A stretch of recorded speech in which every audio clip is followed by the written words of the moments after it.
Hey everyone, and welcome to Open. I'm Rhina Valentin, your host y Café con Leche for the next hour, coming to you from the newly upgraded BronxNet studios, inviting you to get social with us online. That is, tweet us and follow us on Instagram at BronxNet TV and like us on Facebook at Open BronxNet Television. And of course, while you're there, don't forget, follow moi on Twitter, FB, Instagram, Insta Stories, and LinkedIn at Rhina Valentin.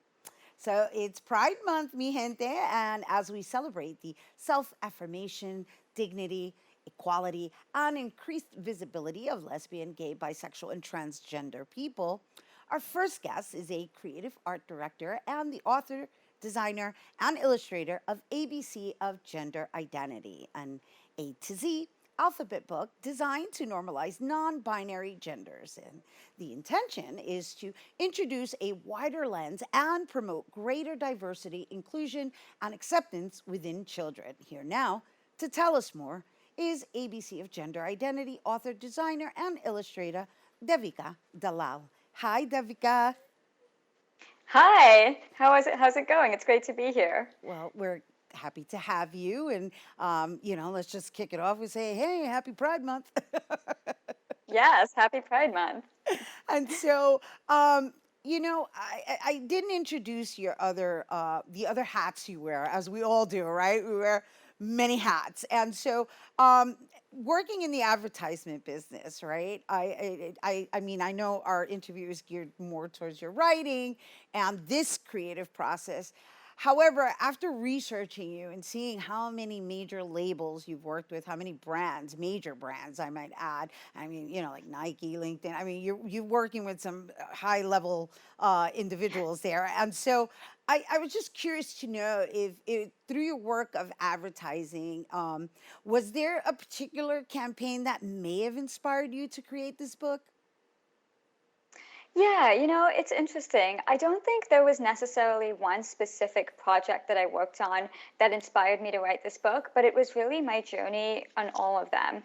A big part of my job is creative problem solving. So with every campaign I work on, we receive a problem, and that's kind of my job then to kind of figure out how to solve that problem in a creative and compelling and engaging way. So, with my mind kind of already trained like that, it was more that I just sort of identified this wider problem in the world where it felt like, you know, there was a language barrier where there were a lot of people who didn't fully understand or just even know this wider range of gender identities.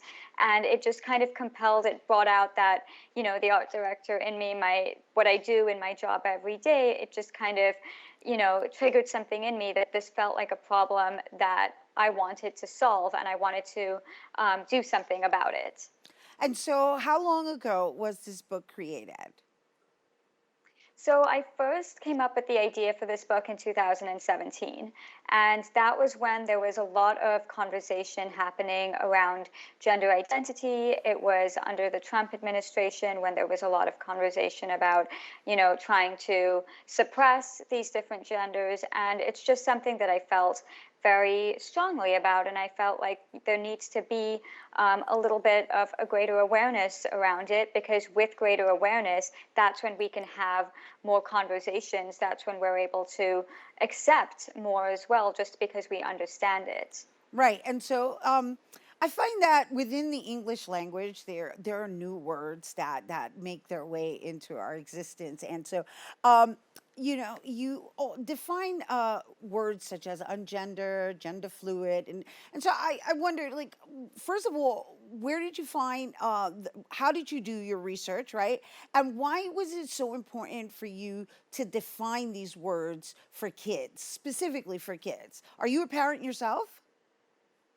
I'm actually not a parent yet, but I am going to have kids someday, hopefully, and I do feel like it's important to normalize this idea of multiple genders from a young age.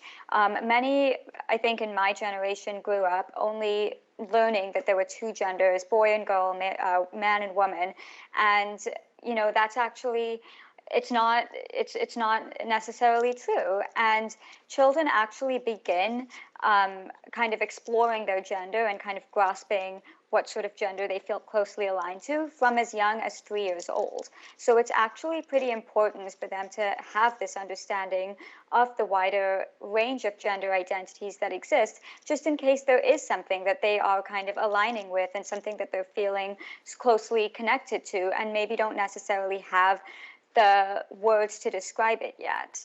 Right. And So so a little. yeah, no, I just wanted to elaborate further on that kind of research, right? Like how are you able to identify that kids at that age are already identifying with their identity? I mean, that's a really Yeah, young so age, you know? But are you saying it's it in the is. language? Is that what you're saying? It's in the language of the household? Is that what we're talking about here? Yeah, well, I mean, so I think the problem is that it's not necessarily, these terms in this language is not necessarily used in the household from a young age, even though it should be. But I think it's more about, this idea of boy and girl. And from a young age, children begin kind of identifying very closely with one or the other. They start to realize how it is they feel, and they also start to realize, if they don't feel the way that they are being taught that they should feel.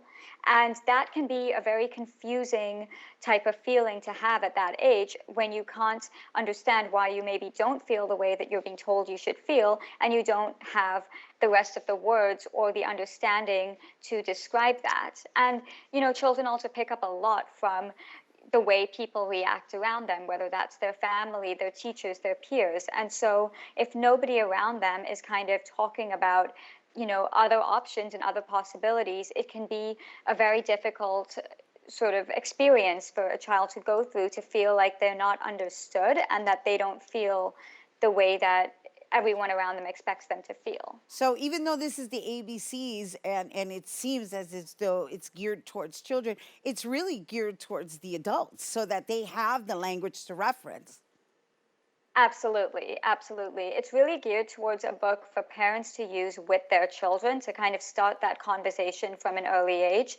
So just so that there's this greater awareness, so that if there is one of these feelings or identities that a child can start to identify with, they have a little bit of that language. And maybe even if they don't feel that way themselves, or if they don't feel that way yet, they have the tools to kind of greater understand people around them, to really empathize and understand how other people might be feeling and other people might be identifying. And it's honestly a great resource, even for parents themselves. The idea is really to start normalizing non-binary genders from a young age so that it just becomes part of our vocabulary and understanding as we grow up. But for the parents who haven't necessarily grown up, with this knowledge and awareness, it's really a great resource for them as well. Right, right. And of course there's the inclusivity and like as you mentioned, the normalizing of the inclusivity and not even Yeah, perhaps having to use the term inclusivity. It just be, right? And so before we exactly. go really quickly, can you just share with us the book journey into becoming a national and global success? Is it translated into other languages? It's not translated, but it is available globally all over the world. I think the biggest markets right now are the United States, Canada, the United Kingdom, and Australia, but it's pretty much available all over. And the journey was really interesting. It was something that I started on my own. As I said, it was a topic I just felt strongly about, and I wanted to see what I could do to kind of help solve this problem. So I created this book, and I luckily had the skill set of being able to not only write it, but also design it and illustrate it myself. And I started off by kind of creating it and self-publishing it and just taking it to bookstores and being like, this is my book. I would love for you to sell it. And, people were really receptive towards it. There were people who wrote letters thanking me for creating a book like this and giving them the tools to be able to finally have this conversation with their children or their brother or their sister or their parents. So it was a really great experience. And then from there, it actually just got picked up by the publishing house, Jessica Kingsley Publisher. And then that's when they sort of took it to that international level and were able to start selling it and distributing it all over the world. Well. Congratulations, turning your Thank one-woman you. show into an expanded must-have item in everyone's household. And thank you for sharing it with our viewers, everyone. That's Devika Dalal, author, designer, and illustrator of ABC of Gender Identity. ABC of Gender Identity is available on Amazon and Barnes& and Noble. And for more information, you can visit devikadalal.com. All right, we got to take a quick break, but when we return, we'll hear about a new docu-series highlighting the resiliency of New York City's creatives during the height of the pandemic. Don't go anywhere.